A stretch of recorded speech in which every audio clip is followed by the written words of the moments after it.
në zemër të Tetovës, aty ku historia ndërthuret me trashëgimin kulturore, ngrihet një nga shtëpitë më të vjetra të qytetit, shtëpia e Xhafer Sulejmani. Kjo shtëpi, karakteristike, e ruajtur ndër breza, nuk është vetëm një pasuri arkitekturore, por edhe një dëshmi e jetës, punës dhe kontributit të njërit prej personaliteteve të respektuara të Tetovës, i njohur si Xhafer Sulejmani.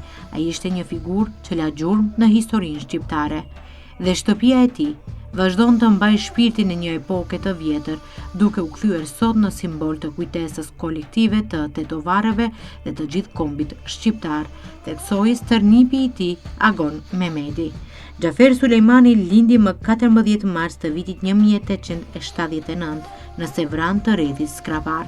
Arsimin e mesëm e kreu në Selanik, më pas studimet e mjekësisë i vazhdoi në Universitetin e Stambollit.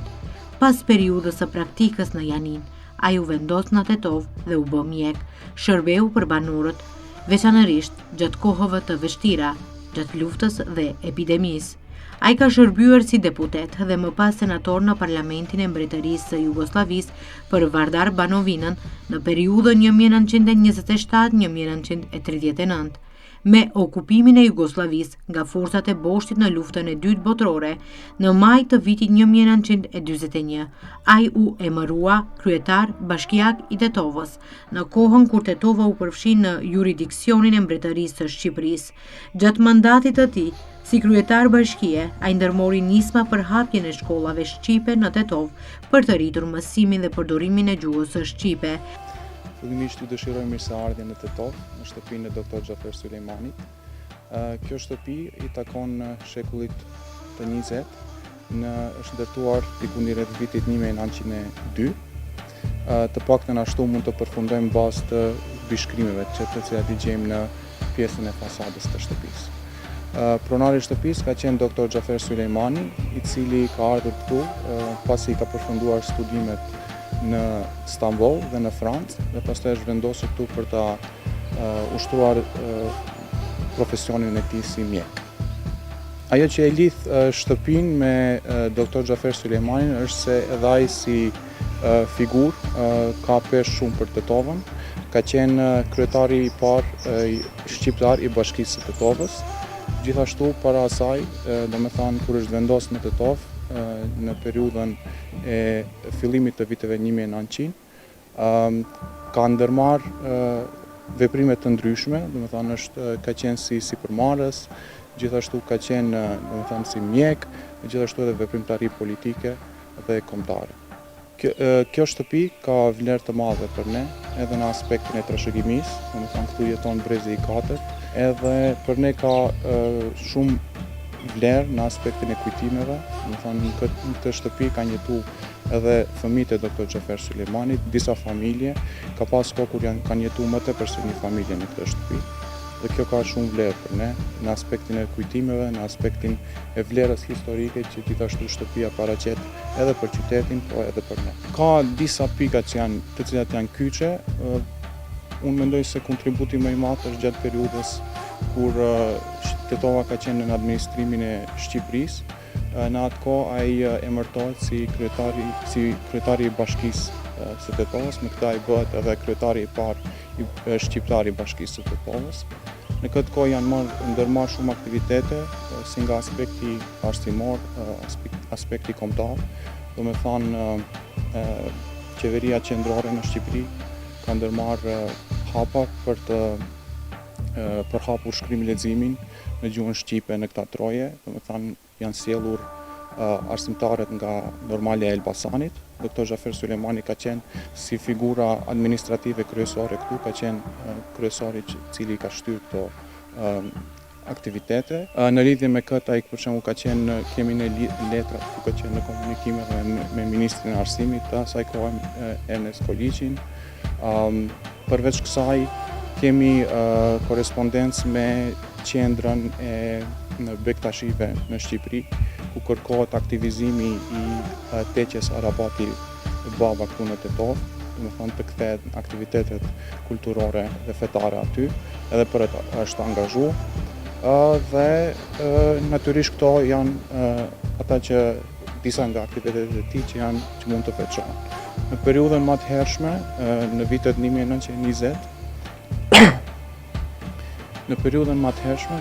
1920, kur Titova ka qenë në administrimin e Mbretënisë së Jugosllavisë, ai ka qenë njëri nga personat që kanë themeluar një bankën tregtare të Titovës, me cilën më vonë është bërë investimi është themelu gjithashtu një shoqëri aksionare industriale e Titovës, me cilën është bërë investimi për ta ndërtuar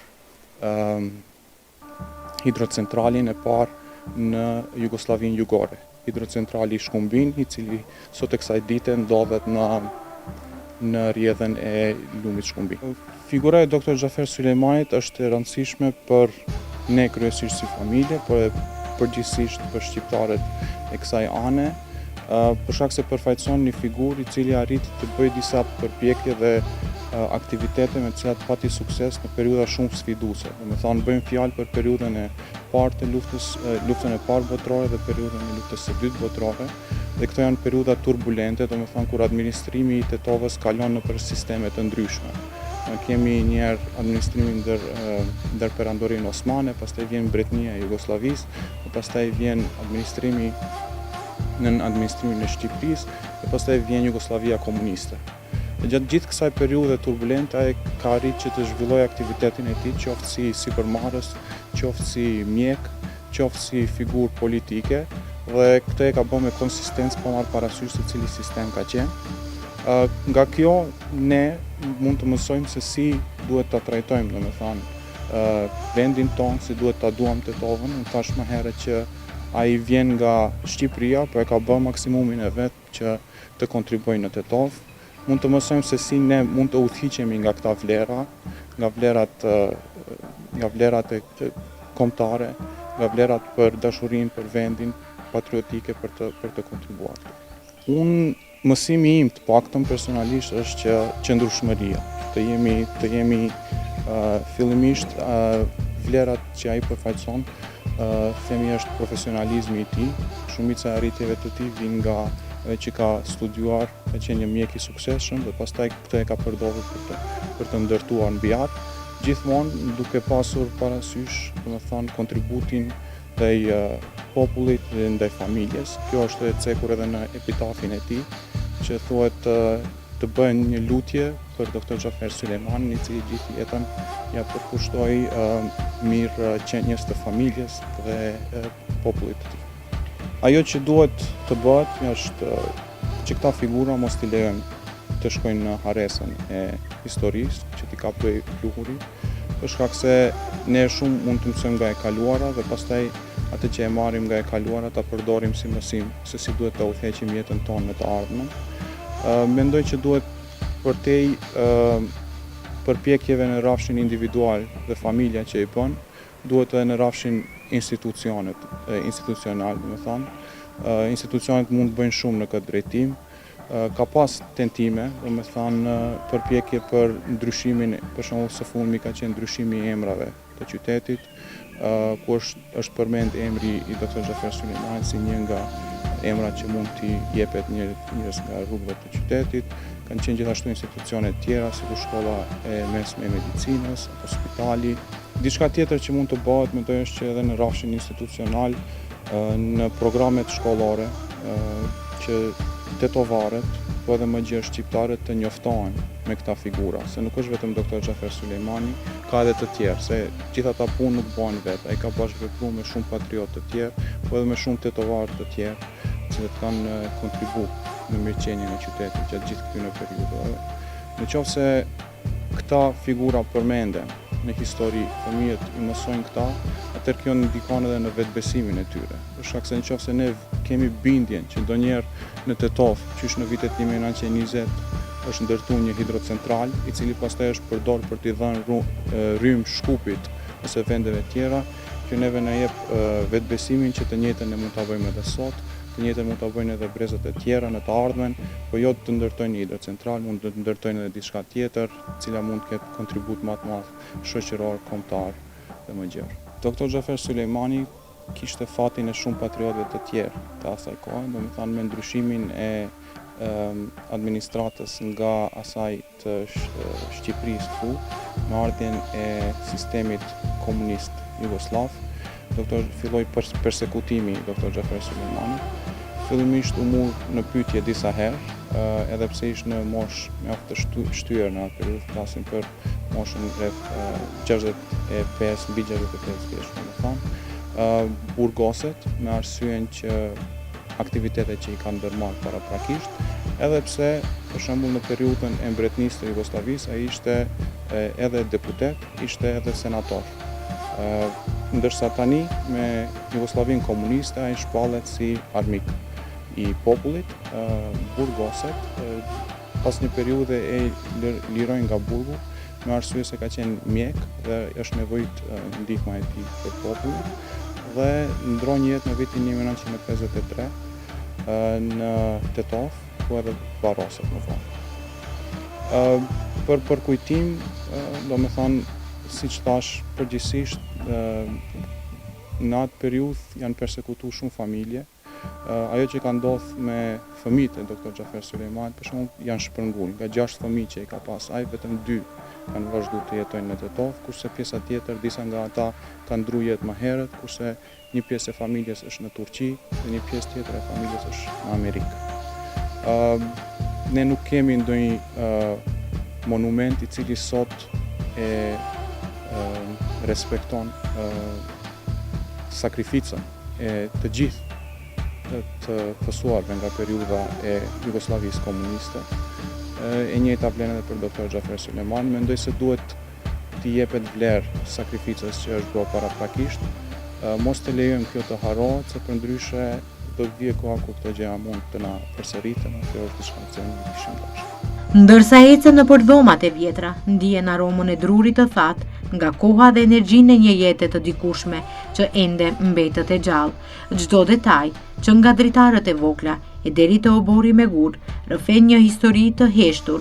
Shtëpia e Xhafer Sulejmanit e konsideruar si një nga ndërtesat më të vjetra të Tetovës, përfason tiparët më autentike të arkitekturës tradicionale shqiptare të shekujve të kaluar, e ndërtuar me gur, dru të punuar me mjeshtri dhe qati të ulët karakteristike. Kjo shtëpi ka sfiduar kohën duke ruajtur originalitetin dhe shpirtin e familjes Sulejmani.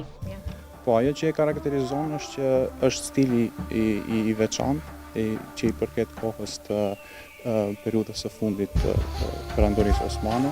Është hajati, kjo pjesa që i kemi këtu, me pjesën e hapur, domethënë. Pastaj janë 4 dhoma disej që janë më të mëdha, dhe pastaj janë bërë ndryshime sipas nevojës, janë shtuar disa dhoma sipas domethënë banorëve që nevojiten në shtëpi. Ajo që dallon është, kisha thënë, pjesa e çardakut, që duket prej jashtë. Siç thash paraprakisht, janë punimet në fasadën, janë punimet e ndryshme në tavanin e dhomave brenda, dhe janë elementet e ndryshme funksionale, si për shembull që kemi hamamin, është oxhaku, janë orendit të cilat janë të integruara në mur, domethënë mobilje që janë në mur. Shtëpia i takon periudhës fundit të perandorisë osmane, ka atë lloj të arkitekturës, po në ndallim nga shtëpitë tjera të cilat i takojnë të njëjtës periudhë, ajo që e dallon këtë shtëpi është se ka punime artistike në pjesën ballore të fasadës të saj.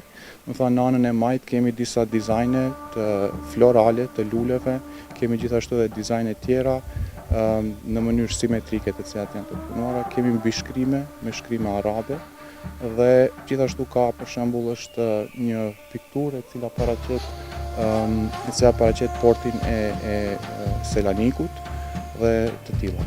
Natyrisht kemi bërë disa ndryshime, po gjithmonë jemi munduar që ta mbrojmë autenticitetin e saj, ta mbrojmë origjinalitetin e të qëndrojmë besnik historisë të cilën kjo shtëpi e paraqet. Në aspektin funksional janë bërë ndryshime sipas nevojave. Ta them të drejtën, ka pas interes nga institucionet e ndryshme, ko pas kohë ata kanë ardhur, kanë marrë për shembull mostra nga fasada, kanë bërë punime në pullazin, mostrat e cilat janë marrë nga fasada janë marrë me qëllim të punimeve për restaurim dhe për mbrojtje. Kjo nuk ndodh në një hap, por ndodh në faza, besoj varësisht nga buxheti të cilën e ka institucioni dhe si janë ata të destinuar. Në sytë e vizitorit, kjo shtëpi nuk është thjesht një objekt ndërtimi, por një monument i identitetit dhe traditës shqiptare. Po, shtëpia është shtëpi që pret shpesh mysafir, si nga antarët e familjes, po ashtu edhe nga miqtë që kemi, po edhe nga jashtë. Shtëpia është përdorur qysh në periudhën e Jugosllavisë, janë bë incizimet për filma këtu. Së fundmi para 2 viteve është bë incizimi një filmi me produksion nga Turqia. Kemi vizitorë të shpesht turistë, të cilët e shohin shtëpinë që është e regjistruar si monument historik në hartën e Tetovës dhe kthejnë. Ne mundohemi që ata t'i shërbejmë, mundohemi që t'u përcjellim historinë. Natyrisht aty më pëlqen aspekti artistik, punimet të cilat janë në fasadën e shtëpisë, pjesa e brendshme e cila ka punime të veçanta, ka elemente funksionale të arkitekturës të asaj kohe dhe kjo është se si i presim mysafirët. Kjo do të thotë që dyert gjithmonë të kësaj shtëpie janë të hapur për vizitorët. Patjetër, ashtu ka qenë traditat e në shtëpi, kemi prit njerëzit, krah hapur, zemër hapur dhe kjo ka vazhdu deri tash, presojmë do të jetë ashtu edhe të tjerë. Si e shihni të ardhmen e kësaj shtëpie? E ardhmja e kësaj shtëpie është ne përpiqemi ta mbrojmë brezi që jemi rrit këtu, që kemi paktën e njohim këto obor, dhomat e kësaj shtëpie, mundohemi që ta mbrojmë në maksimum. Shpresojmë që edhe brezi që vjen pas neve do ta ketë të njëjtën ndjesi.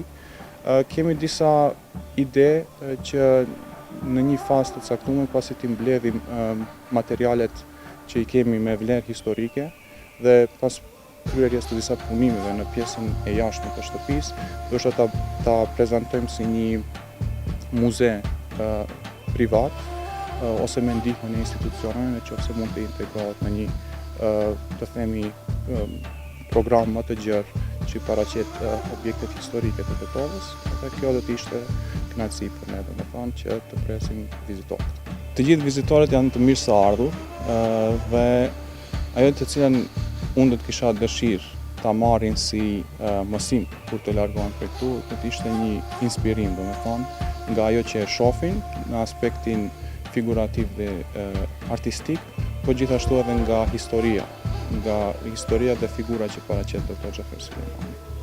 Shtëpia e tij në Tetovë është sot e listuar si pasuri e trashëgimisë kulturore në mbrojtjen institucionale, një mënyrë për të ruajtur kujtimin për punën dhe për kushtimin e tij.